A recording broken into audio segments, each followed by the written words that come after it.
ఇలా చూడండి సార్, మొగుడు పెళ్లాల మధ్య ఏదో గొడవ జరిగినట్టుంది. ఆ తలుచుకుంటూ అడవిలోకి వెళ్ళినవాడు గుండె నొప్పితో చనిపోయాడు.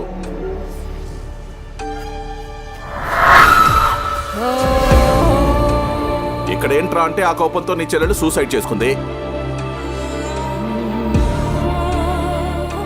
నా చెల్లెలి చావు ఆత్మహత్య కాదు. ఇదిగో చూడు, నీ లాయర్ తెలివితేటలు కోర్టులో చూపించు. నా చెల్లెలు ఊరేసుకున్న అదే టైంలో తనని బయట చూసినట్టుగా చెప్తున్నారు.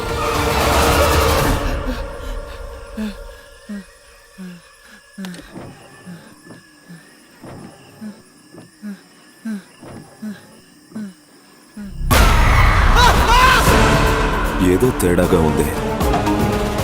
ఈ స్వామీజీనే మీ చెల్లెలు చనిపోయినప్పుడు మార్చిడి దగ్గర చూశాను సార్. ఏమంటున్నాడే ఆ స్వామీజీ? పాకని పిశాచి గురించి చెప్పాడు సార్. నిన్న రాత్రి ఎవరు? శక్తి రూంలో ఒక ఆకారం కనిపించింది. మీ శక్తంతో ఉపయోగించి ఆ దెయ్యం నుంచి మమ్మల్ని కాపాడండి. ఇప్పటికే 2 ప్రాణాలు తీసినందువల్ల అది బలపడింది. ఇక మానవ శక్తి వల్ల దాన్ని కట్టడి చెయ్యలే. దైవ శక్తి వల్లే అది సాధ్యం. నువ్వు ఆయనకి ఏమైంది? మీరు చెప్పింది కరెక్ట్ సార్. ఆ స్వామీజీనే ఏదో చేస్తున్నాడు. కానీ ఈరోజు రాత్రి ఏదో జరగబోతోంది అనిపిస్తోంది.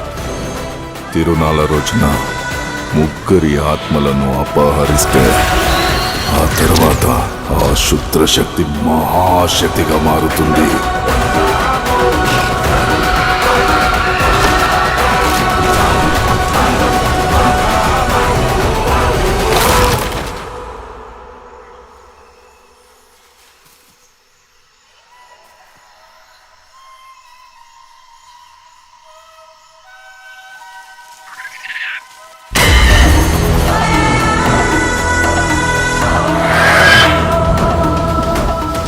ఇంత క్వాలిఫైడ్ బ్యాచ్ తో కుక్కర్ కూడా తరమలేము, ఇక దయ్యానేం తరుగుతాము. ఇంతకీ దయ్యం పేరేంటి? భాగ్